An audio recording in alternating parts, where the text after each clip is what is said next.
Então vamos lá, mais uma edição de Ponto e Contraponto. É só uma vez por semana, dá saudade, né, Edir? Tudo bem? Pois é, Benhor, tudo bem. Um abraço a toda a pessoa que está nos assistindo. Não sabemos se é hoje, se é bom dia, se é boa tarde ou boa noite, mas em todo caso... Tá certo, eu, Benhor Ferreira, com o Edir Viegas, falando ponto e contraponto. E já vamos começar com a notícia que você vai ficar estarrecido, vai ficar chateado, mas nós temos que falar, que é a questão do pedágio aqui no Mato Grosso, na 163, e da posição da Agência Nacional de Transporte. Edir apurou, fez cálculos, né? Vai trazer um quadro bem interessante. Explica para quem está nos acompanhando, Edir, o que te causou tanto... Você ficou tão indignado, chegamos aqui antes de gravar, ele está mostrando para mim os quadros, os valores. Presta bem atenção. Pois é, Benhor, a situação no Brasil, nós temos as agências reguladoras. Em tese, elas foram criadas para fazer um contraponto aí. Então, a empresa pede um X valor, um reajuste, por exemplo, um serviço público delegado, que seja o concessionado, e essas agências existem para avaliar, olha, o que você está pedindo é fora da realidade, eu posso dar menos, mas não deixe de dar o reajuste que você tem em função do contrato que remunerar pelo serviço prestado. Ocorre que a Motiva Pantanal, sucessora da CCR-MS Vias, pediu um reajuste aí da taxa de pedágio em Mato Grosso do Sul ao longo da BR-163, onde ela explora. E o interessante, ela pediu um reajuste de 39,3% e a NTT deu um reajuste médio de 44%, até 44%. Peraí, só um pouquinho, acho que tem que ficar bem claro esse ponto, aí ver se eu entendi certo, se você está acompanhando, entendeu também. A agência, a concessionária, a Motiva, é o nome? Motiva Pantanal. Motiva Pantanal, pediu 39%. Ó, presta atenção, pediu 39. O que a agência concedeu? Até 44, porque varia, né? Deu mais que pediu? Deu mais do que pediu. Em direito seria extra petita ou ultra petita, Benhor? Extra petita. Extra petita. Eu não lembro, agora você me pegou, não lembro, mas o outro, meu latim tá fraco. Então, tá até o gráfico mostrando aí, ó. Sonora, por exemplo, e Pedro Gomes de 8,30, que é o valor atual, vai para 11,50, um aumento de R$ 3,20, que equivale a 38,6%. Aí você vai ver lá, São Gabriel do Oeste, que foi o maior, 44%. Né? E assim vai, Mundo Novo, Rio Brilhante, Araguari.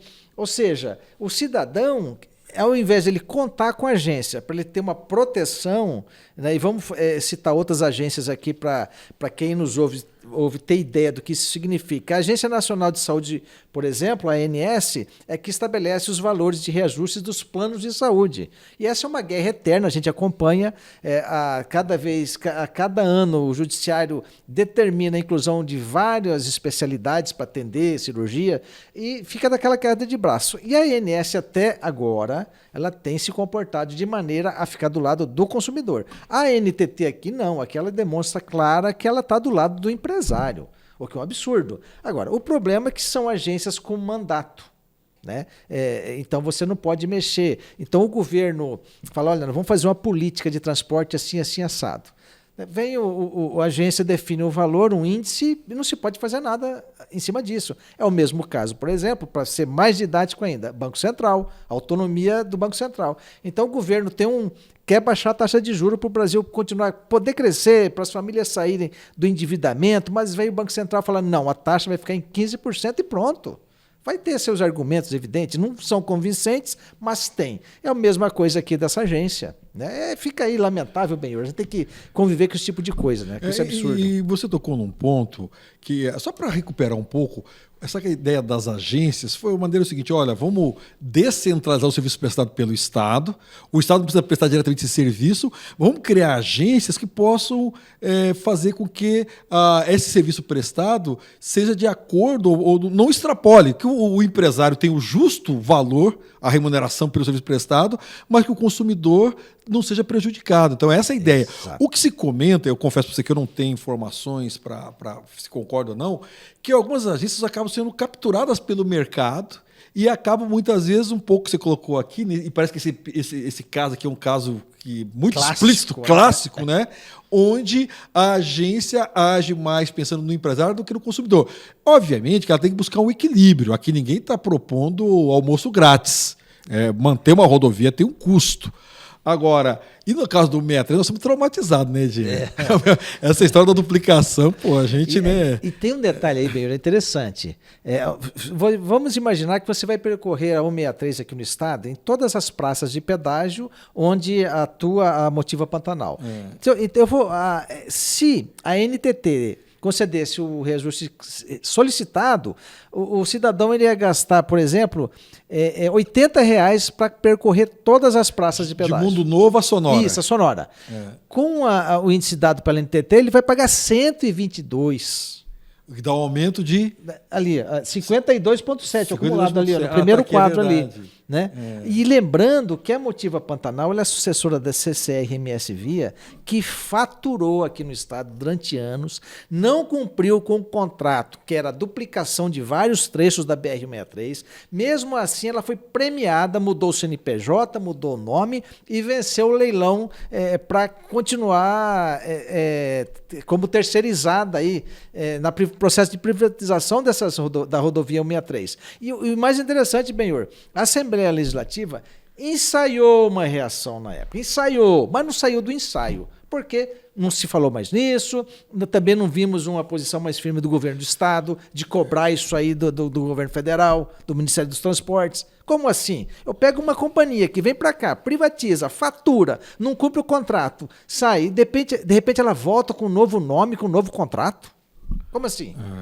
E você sabe, você falando, eu me lembro que a Assembleia realmente teve uma movimentação, se não me engano, o deputado Júnior Mal que presidia a comissão, mas eu não quero ser injusto, eu não me lembro de uma movimentação, pelo menos assim, orquestrada da bancada federal. De repente até houve, eu não quero aqui ser... Né, houve isoladamente sim, né? Um discurso aqui, outro ali, mas mais o discurso populista mesmo para se posicionar contra o descalabro, mas de efeito prático nada, viu, bem?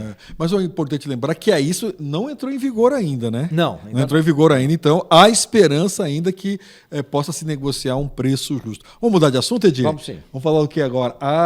O negócio que faz dias que está frequentando aqui a nossa discussão. Eu espero que você esteja acompanhando, se informando, né? Lendo, né? As ponderações, né? Enfim, agora, hoje, né? Hoje é dia 9 de junho, né? Várias entidades patronais assinaram uma carta pedindo alternativa ao fim da escala 6x1, defendendo a PEC do senador Rogério Marinho. O senador Rogério Marinho, que é senador pelo Rio Grande do Norte. Coordena a campanha do presidenciável Flávio Bolsonaro. Estou dizendo isso porque com certeza esse tema vai voltar na campanha eleitoral, né? Um lado e o outro vão. Enfim, as entidades patronais são contra o fim da escala 6x1 e estão propondo um modelo, que até o Edir já fez menção aqui, podia até voltar, Edir. Sim. É um modelo que remete muito ao trabalhador, individualmente, né? Poder negociar com o patrão. Ela vem sendo chamada de escala 7x0, ou 7x0, seja, trabalhe até exaustão, e o seu patrão define quando você vai descansar. Na prática é isso, por que é isso? Né? Tirando aqui a ironia, essa questão não é que se está defendendo só o trabalhador e não vendo o lado do empresário. Mas fato é que esse projeto do Rogério Marinho, ele retira direitos sim. Ele coloca como condição, por exemplo, para você definir a sua escala de trabalho numa negociação direta com o empregador. Você vai receber, por exemplo, 13º, férias, fundo de garantia, tudo em cima da hora que você trabalhou. Então, se você tem lá uma escala de 6 horas de trabalho por dia, e seu patrão fala, não, você vai trabalhar 3 horas só. E vamos imaginar que dê para esse trabalhador cumprir nessa carga todas as suas atividades. Ele vai receber todos esses benefícios já consagrados, fruto de muita luta dos trabalhadores, proporcional às horas trabalhadas. Ora, nós vivemos no Brasil. A hora trabalhada nos Estados Unidos, que esse é o modelo que o Rogério Marinho se espelha, olha o valor em dólar da hora trabalhada nos Estados Unidos e quanto seria o valor da hora trabalhada no Brasil. Então, por isso que se diz escala 7x0. Você trabalha o tempo que seu patrão desejar que você trabalhe. Aí vem aquele discurso, mas peraí, quanto mais eu trabalhar, mais eu vou ganhar. Engano. Quem define é o seu patrão e outro. Se você não tiver o direito a descanso, isso é estudo, isso aí não é achismo. Isso acaba com sua saúde mental. Isso lá na frente vai te dar um prejuízo com a sua família, que você não cuidou de seus filhos direito.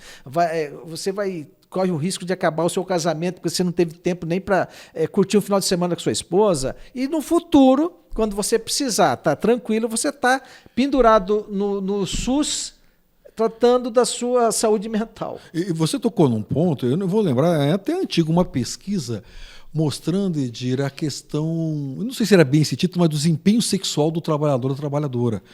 O cara que, pegando os grandes centros, né, o cara passa 3, 4 horas no ônibus, no metrô, chega na casa dele, por exemplo, a última coisa que ele pensa é em sexo, né? O cara está com fome, com sono, às vezes mal-humorado. Então, você vê que tudo influencia na qualidade de vida. E de novo, parte qual que é o pressuposto dessa proposta?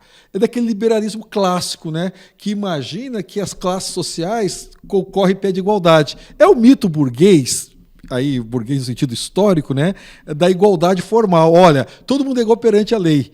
Mas perante os fatos da vida somos desiguais. Sim. Né? Obviamente que a gente é igual perante a lei, mas perante os fatos da vida, as pessoas. Tem gente que já nasce em berço de ouro, muitas vezes, ou sempre no capitalismo, já comentei aqui, você nunca tem todo mundo empregado, mesmo agora que o Brasil está com baixo desemprego, você sempre tem uma massa que pressiona quem tem emprego. Se você não aceita fazer por 100, o cara vai lá e se oferece para fazer por 80.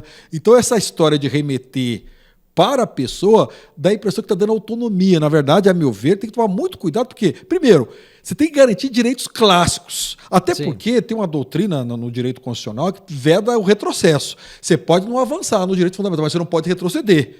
E me parece que algumas medidas, algumas garantias trabalhistas, elas são cláusulas pétreas, não todas. Sim. Você não pode engessar o mundo do trabalho. Mas quando você dá esse exemplo que, eventualmente, a hora trabalhada pode diminuir, inclusive o 13º da pessoa, as férias, enfim. Então é um assunto bem... Agora, tem um lado positivo nisso tudo, né? É que na democracia, quem vai definir isso é Sua Excelência, nossas excelências, o eleitor, né? Que vai poder dizer... Né? O que você quer? O que você acha melhor? E você falou de um dado, antes da gente conversar aqui, a entrevista do Duriga, podia remeter a nossos... Né? Isso, porque em cima, essa carta, entidades assinam carta pedindo alternativa. Por que alternativa? São 3 condições que o setor empresarial, ou parte do setor empresarial, estabelece aí como premissa para as empresas serem, inclusive, receberem algum apoio do governo, seja na redução da carga tributária ou alguma questão financeira. Então, eles alegam o seguinte, que isso vai provocar aumento de custo para o consumidor, demissões e aumento de inflação, a implantação da escala 5x2. Lembrando que a escala 5x2 ela foi implantada nos Estados Unidos por Henry Ford há mais de 100 anos. Henry Ford é um referencial do capitalismo.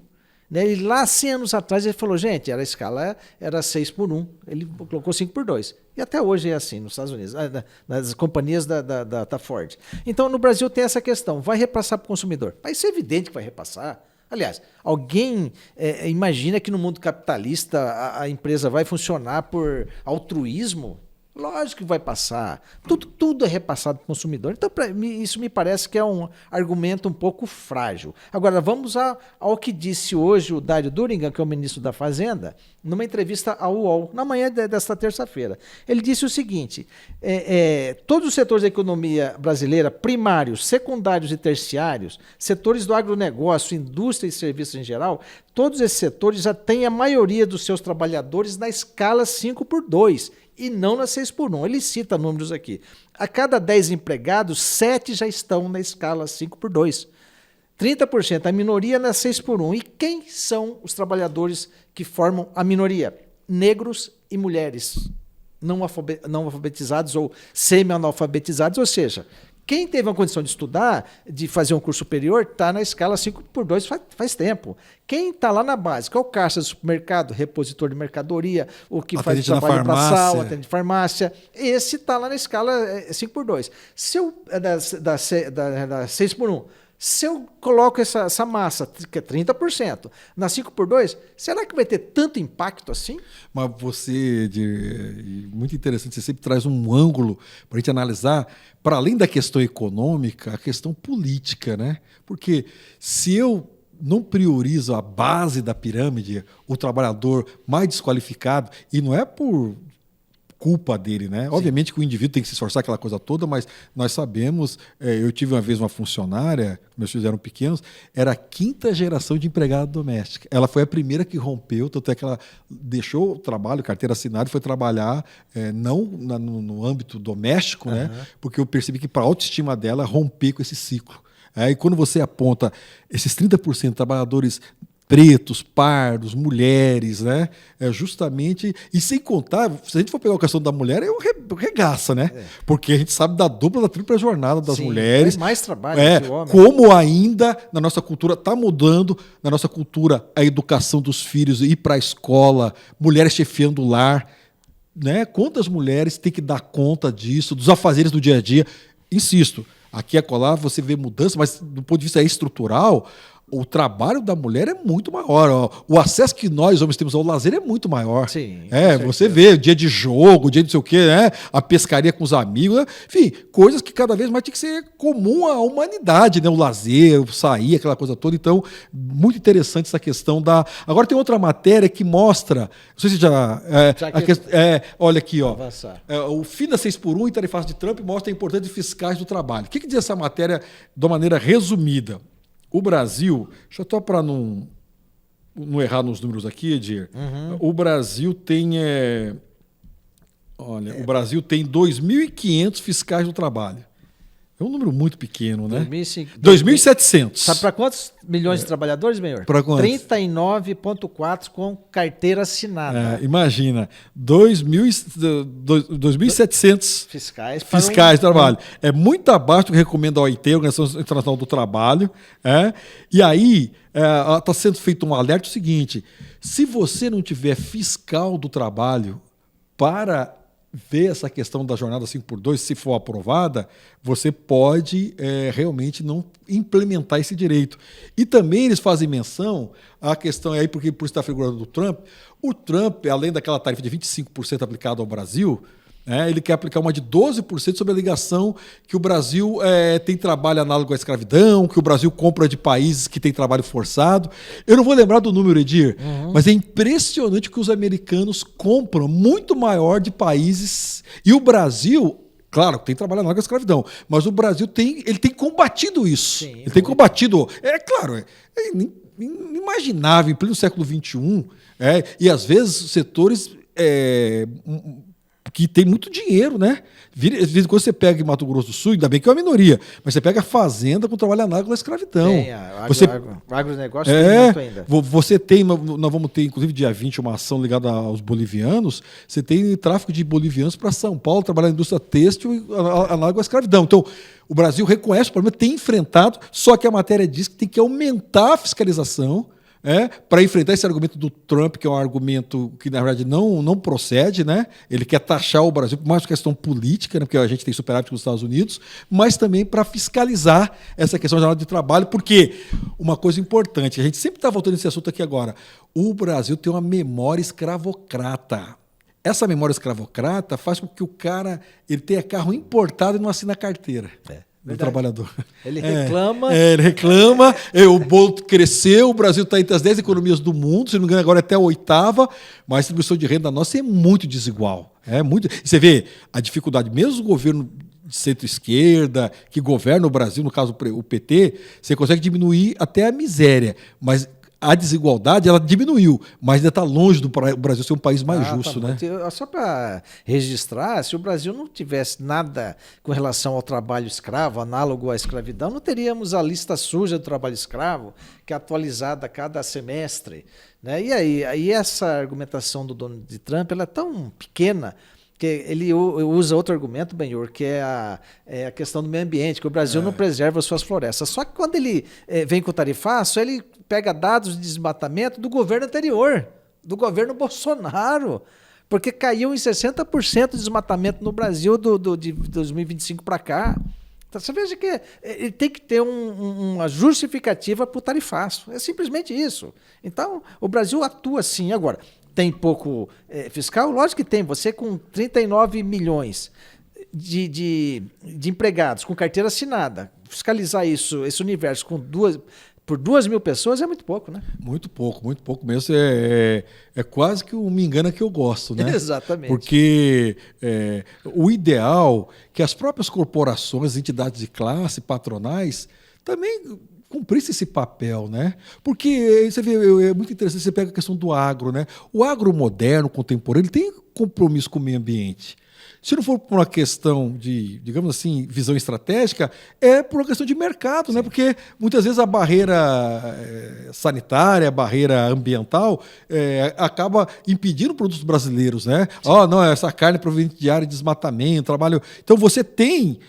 É uma pena, inclusive, que esses setores mais modernos de alguns setores não assumem um protagonismo político mais forte, né? Às vezes são reféns de discurso retrógrado, de gente desmatador, com esse pessoal que trabalha com extração de ouro, diamante de maneira ilegal, né? E garimpo, né? Garimpo ilegal. Garimpo ilegal em terras indígenas, né? É uma pena, porque a gente tem já no Brasil setores modernos, com a questão ambiental, que adotam uma escala interessante de trabalho, usam muita tecnologia, né? Qualificam a mão de obra. Eu estava vendo isso de um trator, né? O cara trabalha com coisa de som, né, no ouvido, música, ar-condicionado, o cara trabalha, mas tem que ser fera para poder lidar com todos aqueles computadores ali. Então, é importante qualificar essa mão de obra. Então, e falando ainda no caso da fiscalização, onde o Estado é ausente, a irregularidade reina. É o caso que você falou do garimpo ilegal, é o caso do trabalho análogo à da escravidão, né? Se você com 2.000 fiscais, você não vai nunca dar conta de um universo de 39 milhões de carteira assinada. Impossível. Vamos mudar de assunto? Bora? Tá legal. Vamos lá, então. Brasil concentra 95% dos processos judiciais contra companhias aéreas. É a chamada judicialização do transporte aéreo, que foi alvo de crítica da Associação Internacional do Transporte Aéreo. Explica para os nossos... Pois é, aconteceu um encontro aí nacional, internacional do setor aeronáutico, né, das companhias aéreas, e chegou-se a essa conclusão aí, alguns veículos de comunicação trouxeram essa preocupação, e o setor reclamando que o preço das passagens aéreas no Brasil são muito elevados em função do grande volume de judicialização.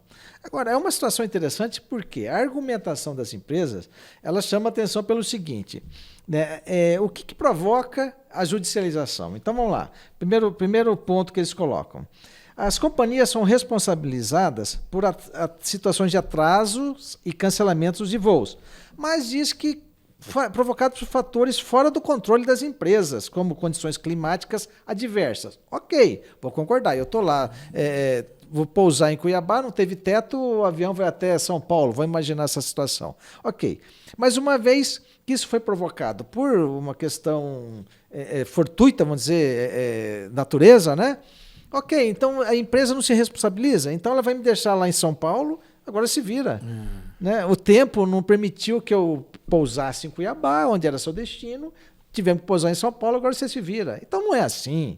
Né? E aí as empresas são obrigadas então a atender, e aí tem as regras, né? Que é estabelecido de acordo com o tempo de atraso. A partir de 2 horas o passageiro tem direito à alimentação, após 4 horas pode haver oferta de hospedagem e transporte, e além de eventual indenização dependendo das circunstâncias. Se o cara perdeu o voo por conta da companhia ou não, e perdeu o voo, ele pode, se ele perdeu um negócio, uma reunião importante, um contrato, ok. Então a pessoa judicializa quando a companhia não dá assistência para o sujeito. Agora, vamos imaginar então agora, na visão das companhias. Olha, VASP acabou, né? Agora nós temos a TAM, vamos falar da TAM. Olha, TAM...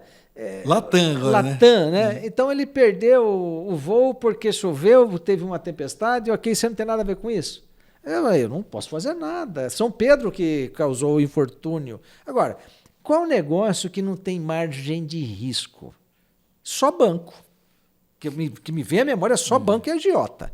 Né? Que você tem um negócio, não tem risco, você vai receber. Ou essas empresas que fazem empréstimo consignado, que é banco também, que cai no salário do servidor, lá do trabalhador, não tem como correr. Agora, companhia aérea, ela tem um risco do negócio. A venda de coxinha na feira, de pastel, de sobá, tem risco do negócio. De eu não vender tudo e ter perda ali de produtos. Então, agora, a companhia quer o quê? Um capitalismo sem risco, né? Exatamente. É muito curioso isso, né? Assim, obviamente, ainda bem que tem capitalistas, assim, no sentido do cara empreendedor, aquela coisa do Adam Smith, né? O cara quer se superar, quer ter mais. Enfim, acho que essa dinâmica de mercado aí parece que, por hora, a humanidade não arrumou nada melhor para gerar riqueza. Agora, cabe ao Estado partilhar mais essa riqueza e cuidar do consumidor, né? Porque algumas regras que você falou, as pessoas nem desconhecem, né? Sim. O tempo, 2 horas de que você falou, alimentação, isso, 4 horas. A partir de 2 horas tem direito à alimentação. Após 4 horas, oferta de hospedagem pode haver, transporte, além de eventual indenização. E faz sentido, Benhor. Porque se o negócio fosse ruim, a família Constantino não está mais operando a Gol. Né? A família da Azul também não estaria mais no negócio. Eu acho gozado que é um negócio que dá prejuízo, mas ninguém larga. Né? Eu fico assim, é interessante, chama muito minha atenção. Eu vejo muito isso aqui no agro. Olha, tá horrível, tá muito ruim, olha, tá ruim, tá difícil, mas não larga o negócio. Não deve estar tão ruim assim. Talvez você esteja faturando menos.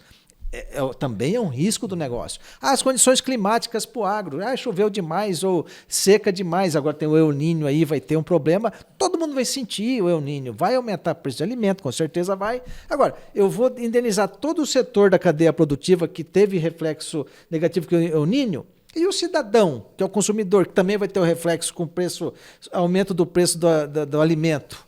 Nós vamos também indenizar esse consumidor? Não vamos. Só tem indenização para o mundo corporativo. E você vê aí, né, como em torno do orçamento público é uma disputa, né?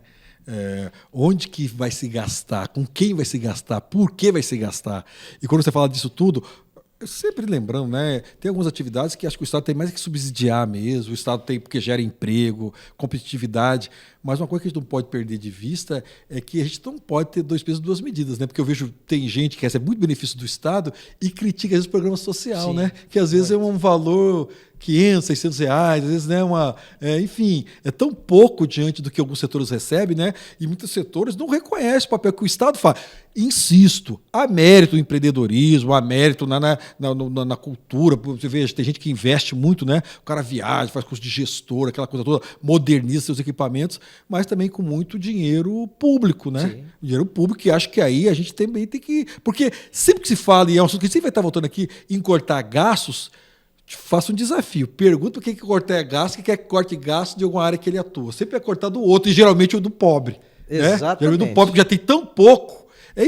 Parece uma coisa tão óbvia, mas você vê o que é a política, né? Às vezes tem uma minoria que é muito bem articulada, tem um discurso muito forte, conta com a complacência de setores importantes da mídia, aquela coisa toda, e acabam, de certa forma, canalizando muito mais recurso público que a gente possa imaginar. E convence, né? Benhor, aquele que não era para se convencer. É verdade. Eu lembro recentemente o Luciano Huck, aquele apresentador da TV Globo, criticando programas sociais. Ora, ele foi lá no BNDES e pegou um financiamento de 100 milhões, 37 milhões, não lembro o valor, para financiar um jatinho, com juros subsidiados, juro camarada, e é fácil, né? Outro, o velho da van, vive criticando os programas sociais, mas tem muita gente que tem trabalho e tem um benefício social. Aí tem a crítica, mas peraí, ele tem um benefício social porque o salário que ele ganha não dá para ele sobreviver. E graças a Deus ele tem esse programa social, porque só com o salário, com a exploração, ele não sobreviveria, não manteria a família dele. Uhum. Então tem que ter um pouco mais essa visão humanista, né? Avançar, nós temos que avançar nessas pautas. Eu diria que humanista e até mais capitalista, né? Porque no capitalismo moderno, o empresário sabe que ele ganha mais com o trabalhador ter mais tempo livre, satisfeito, ele tem menos custo à mão de obra, menos pessoas deixam de comparecer ao trabalho. Né? Você tem um mercado nacional ativo, gera muita prosperidade. O trabalhador é consumidor. É consumidor, é verdade. E mais, né, Edir? A Europa mostrou que o trabalhador, até para, vou dizer derrota, mas pelo menos é uma crítica à teoria marxista, onde o capitalismo é mais desenvolvido, o trabalhador não quer saber de revolução, não, né? Ele Sim. tem lá os 4, 5 dias de trabalho de semana, um salário razoável, vira classe média, ele perde o ímpeto revolucionário, né? Ele vira, no máximo, um reformista, quer manter o estado de bem-estar social, mas não. Você vê as revoluções socialistas ocorreram em países pobres, países periféricos, né? Chega no fundo do É, poço, né? No fundo do limite. poço, o desespero que leva, né? Exatamente. É. Então, para combater o desespero, nada como fazer reformas e, né, distribuir melhor a renda, né? Mas vamos lá, nossa última questão de hoje. Não, depois dessa tem uma ainda, essa questão do Bolsonaro perdendo, né? Pois é, essa é interessante, né? Porque ele está aí, é aquela história. O deputado federal o Nicolas Ferreira, ele disse, aquele menino para bobo não tem espaço, né? É inteligente. Ele fala aqui, ó, abre aspas para o Nicolas. Com a proibição do Jair Bolsonaro de usar as redes, ele desapareceu, sumiu. Afinal de contas, quem não está nas redes sociais não está no mundo. É uma maneira de apagar as pessoas, fecha aspas aí para o Nicolas Ferreira, para a gente entrar no seguinte tema aqui. O Bolsonaro perdeu, de 17 de julho do ano passado, né, até agora, cerca de 800 mil seguidores. Né? Ou seja, é uma população de Campo Grande, né, Benhor, praticamente, né, que ele perdeu de seguidores. E isso aí, ele tinha em novembro do ano passado, ele tinha 68 milhões de seguidores no TikTok, Instagram, X, Facebook. Caiu para 67,7. Né? E aí os políticos, de olho nisso, até um certo momento, os seguidores curtiam posts antigos, alguma coisa. Agora não. As pessoas não só não curtem mais as postagens antigas, como estão saindo das redes sociais do ex-presidente. Isso acende um alerta aí, porque a perda correu com mais força, inclusive, quando veio à tona o áudio do Flávio Bolsonaro pedindo dinheiro para o Daniel Vorcaro. Né? Então isso é classificado como morte na internet. E o Bolsonaro passa por esse processo. Mas você vê que ainda assim ele tem muitos seguidores. Né? É um fenômeno, né? Como que a extrema-direita muito mais rápido que a esquerda aprendeu a linguagem das redes, né? Aprendeu a furar aquele monopólio do próprio Globo, dos meios tradicionais, né? E, ao mesmo tempo, também nos remete a... veio para ficar essa fragmentação do mundo da comunicação, né? Mas remete também à ideia do como que é importante também hoje em dia você ter a mídia profissional, né? Você não acreditar tudo que sai em WhatsApp, checa.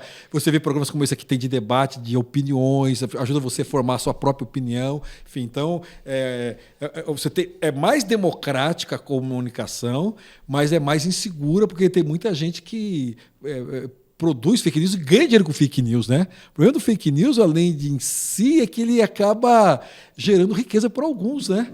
Aí, então, tem gente que ganha dinheiro te enganando, te fazendo de trouxa. Então, é verdade, né? Às vezes tem que fazer um linguajar assim, porque as pessoas, às vezes, o cara curtiu tal coisa, um tremendo fake news, o cara está monetarizando aquilo lá.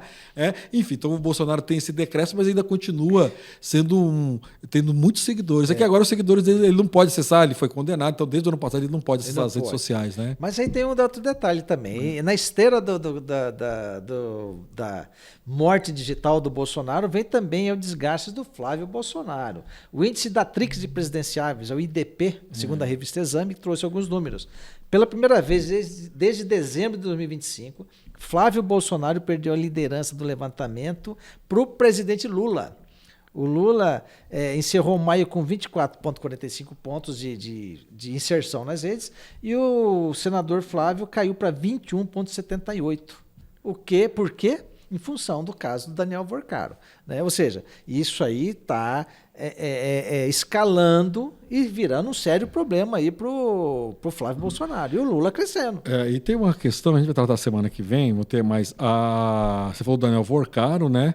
Está acontecendo hoje, eu não vi ainda o resultado, uma reunião da Polícia Federal com o advogado Daniel Vorcaro, mas a Polícia Federal, o Ministério Público Federal deram um jeito de colocar na mídia que eles não estão contentes com a delação do Vorcaro, tende a rejeitar. Isso foi um alerta para os advogados. O pessoal tem dito que o Vorcaro não aguenta um dia numa cadeia comum, que também é um descaso com a população carcerária, né? Porque você conseguiu uma delação e, entre outras coisas, dizendo, olha, se você não entregar, você vai fazer como os outros presos pobres fazem, né? Isso numa república é inaceitável, é um escândalo. Na verdade, todo mundo tem que ter condições dignas. E quando tem condições dignas, para você não atacar os direitos humanos. Não. O cara errou, tem que pagar. Ele não pode ter celular na cadeia, mas ele tem que ter condições para poder se ressocializar. A gente sabe que tem uma minoria que nunca vai sair do crime, infelizmente, mas uma grande maioria pode sair do crime, se ele trabalhar, se ele estudar. Aliás, Edir, até assunto para a gente marcar aqui para a semana que vem, o governo federal traçou umas diretrizes e vai usar nosso período de segurança máxima para um modelo de protocolo, de tecnologia, para tentar evitar a fuga e criar um clima de ressocialização. Mas assunto para a semana que vem. Só quis lembrar dessa questão que você falou do Vorcaro, né? Desse item, né, que eu acho que é importante. E eu vou encerrar essa questão do Vorcaro agora, do Banco Master, com uma pergunta aqui. Para quem estiver nos assistindo, fazer uma reflexão. Qual é o crime mais grave? Assaltar um banco ou fundar um banco? A gente sabe quem sofre mais. Na mão de quem? Do assaltante ou na mão do banqueiro? E muitas vezes bancos que oferecem uma vantagem que não 70% das famílias endividadas. Juros também altíssimos. Exato. Né? Vamos lá? Acho que tem mais uma última matéria. Esse artigo aqui é um artigo longo. Eu vou fazer um breve resumo. Eu remeto você, caro acompanhante nosso aqui, né? Telespectador, não sei se fala assim, podcast. Podcast. Mas esse é o artigo do, não sei se é Michel França, onde, me permita só ler um trecho aqui para você se interessar depois. Ele diz o seguinte, existe algo empobrecedor em transformar opiniões em trincheiras. A política deveria nos ajudar a organizar conflitos, corrigir injustiças, testar soluções para melhorar a vida das pessoas.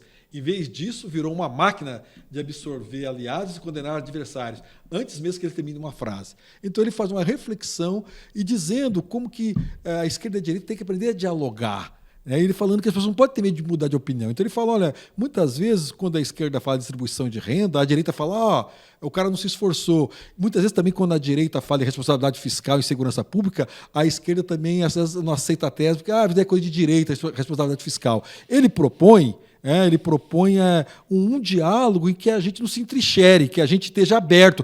Olha, você pode ter sua convicção, o Edir tem a deles, eu tenho a minha, mas sempre é bom desconfiar das nossas teses, né? Sempre é bom a gente ter esse pé atrás e entender, por exemplo, que segurança pública, né? Durante muito tempo a esquerda cometeu, a meu ver, um erro de remeter a questão da segurança pública à questão social. Claro que um componente a desigualdade ajuda a aumentar a violência, mas independente disso, daí você tem que combater a violência. Você não pode permitir que no Brasil haja furto de 2.000 celulares por dia. Em que pese também a maior responsabilidade são dos governos estaduais na questão de segurança pública.